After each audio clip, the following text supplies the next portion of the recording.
Hi, we are Colossus Engineering. The team is composed of Andrew Koba, PM and Environmental, Daniel Padilla, Transportation, Ron Gutierrez, Water Resources, Peter McAfee, Construction, Matt Wiedemeyer, Site Civil, and Peter Zhang, Geotechnical. Phase 1 of the Qualcomm Stadium site redevelopment includes erecting a new stadium on 17 acres in the northeast corner of the current 166-acre site and demolition of the existing stadium. Phase 2 is the redevelopment of the remaining 149 acres to include a major mixed-use development including a 33-story office tower, 16-story hotel, 1,000 low-rise residential units, a grand plaza and spire leading from the existing San Diego trolley station to the stadium, and a 20-acre public park along the San Diego River. The redevelopment must also replace the 19,000 existing parking slots with new surface parking and parking structures to accommodate the new stadium, office building, hotel, retail, and homes. Colossus Engineering was tasked to study the feasibility of such a large project and recommend upgrades to the existing infrastructure to support the existing EIR. The site is large, flat, and ready-made for easy development. It is waterfront property, adding value to the developer and will stimulate recovering the waterfront. This site in Mission Valley is also located in the geographic center of San Diego, making it easy to draw residents, employers, and shoppers. With the population explosion in the surrounding area, redevelopment of the site will also include significant upgrades to infrastructure, improving traffic flow, keeping the San Diego River pristine, and serving the city for years to come. Traffic analysis was performed in accordance with the City of San Diego Traffic Impact Study Manual, as well as with the City's Trip Generation Manual. The report identifies potential transportation impacts caused by the proposed project in terms of average daily traffic volumes, levels of service, and capacity of roadway networks that will be affected. It's important to note that analysis was performed assuming worst-case scenarios such as a stadium event during a weekday. This slide provides a breakdown of the estimated increase in vehicular traffic or trip volumes that will be generated by the proposed facilities. As it can be seen, the total number of trips generated on each roadway segment will be approximately 14,000 trips per day. Based on the collected data and the studies that were performed, the most significant traffic impacts will occur at the roadway segment level.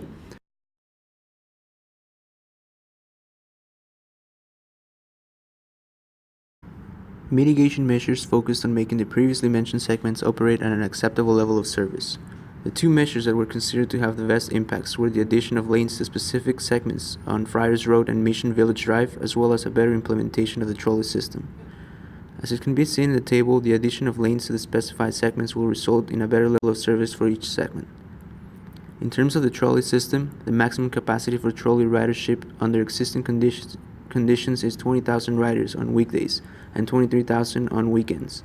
Currently, trolley ridership is between 22 to 28%, which is really low. Although trolley capacity and operation already provides special service to and from the project site, additional improvements to the trolley will be implemented to further increase capacity and operations. Additional cars will be added to the trains running during peak hours before and after games to add trolley capacity.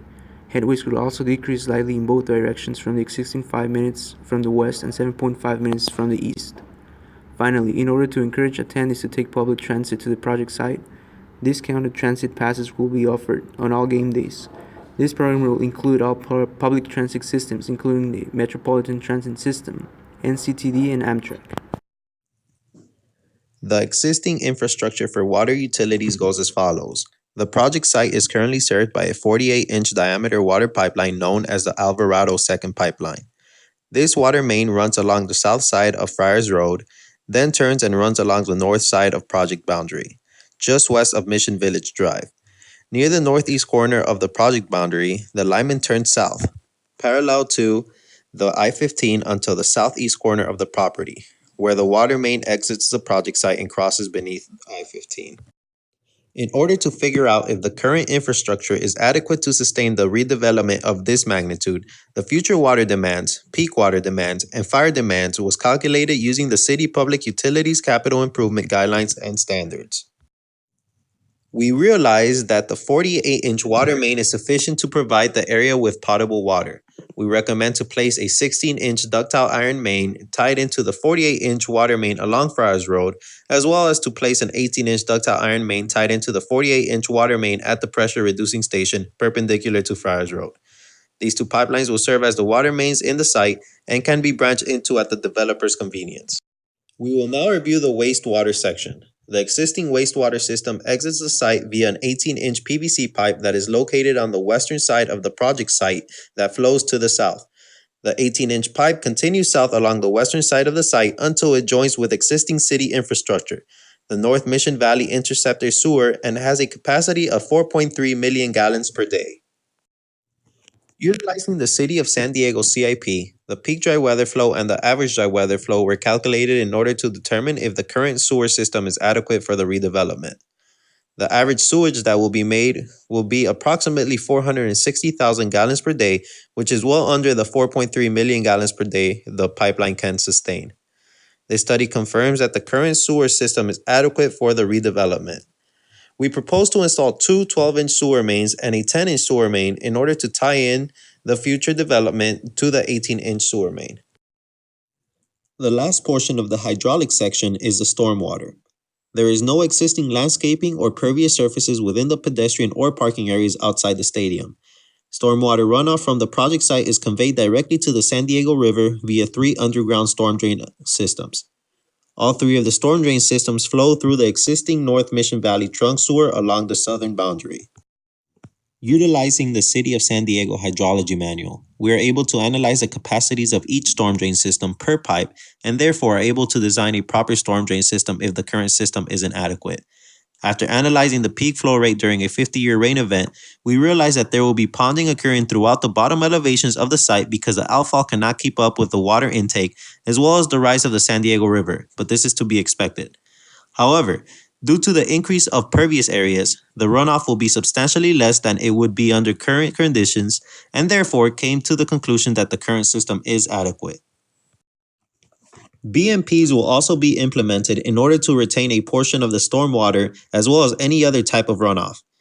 Using the 85th percentile isopluvial map, we can calculate a design capture volume in order to design these permanent BMPs. We propose to implement biofiltration basins as well as retention for reuse BMPs to capture water that can be used for purposes such as irrigation. Utilizing these BMPs will recycle the most amount of water while still being cost effective. The environmental impact analysis began with an initial study checklist provided by the California Environmental Quality Act. From the sample questions, the following were determined major environmental impacts. The proposed project developments will cause substantial increase to the area. It will usher in approximately 7,607 people to live and work. It is projected that with stadium events scheduled, the site will hold approximately 78,168 people. No mitigation measures are required for this impact. The air quality would be of concern. The construction of the project would expose criteria pollutants such as carbon monoxide from combustion processes of heavy-duty equipment. The best mitigation is better construction management practices as required by Title 13, Section 2845 of California Code of Regulations. With human perception of noise at 60 decibels, it is defined as being disruptive. The project in each of the phases will generate a temporary substantial increase from 88 to 95 decibels from construction machinery. It is recommended to make a noise complaint hotline in compliance with the Municipal Code Chapter 5, Article 9.5. The ecology containing the San Diego River and wildlife will be influenced and endangered during Phase 4 of the development. 20 acres of asphalt surface will be removed that borders the zone. It could release hazardous debris that can contaminate the habitat that is critical for survival of diverse wildlife and flora. It is recommended to establish a multi-habitat planning area to protect the surrounding ecosystem. Then implement solid waste stream management, dust control, noise plans, and lighting regulations. The site soil type is mainland, composed of mostly loose sand, gravel, clay, and silt. The main geotechnical concern for this project is liquefaction due to the composition of the site soil. There are 4 major faults: San Andrea, San Jacinto, Imperial, and Elsinore in the Southern California district, which contributes to the potential for liquefaction. If any of the 4 faults become active, then the seismic movement could potentially travel to the project vicinity, causing soil sediment. However, from historical data, the 4 faults have been rarely active in the past years. In order to prevent liquefaction, the recommendation is to use Class F liquefiable soil and implement a deep foundation, such as drill shafts. This estimate encompasses the necessary costs associated with the improvements Colossus Engineering recommends to the Qualcomm Stadium mixed-use redevelopment plan. Conservative values and allowances were made for items not clearly defined in the request for proposal. The unit prices were obtained from RS Means 2015 building construction cost data and the Whiting-Turner Contracting Corporation's historical data. Quantities were determined by Colossus Engineering's analysis on what was necessary in order to determine the feasibility of this project. Our findings show that the improvements will cost approximately $22.25 million. As the project summary table describes, over 50% of the project's cost comes from earthwork, demo, and utilities. This is because our calculations revealed a significant need of work in order to upgrade the roads and water resources around and within the site. The site improvement, amenities, and fencing sections are also included because we believe that scope is necessary in order to complete the major infrastructure improvements we have recommended. With all of these things considered, Colossus Engineering believes that if the Qualcomm Stadium mixed-use redevelopment plan incorporates our recommendations to improve the site's existing infrastructure, that this project is indeed feasible. In addition, the city can offset the costs associated with building the stadium and upgrading the site's infrastructure by turning the largest and most accessible, undeveloped real estate in San Diego into a financial advantage to taxpayers.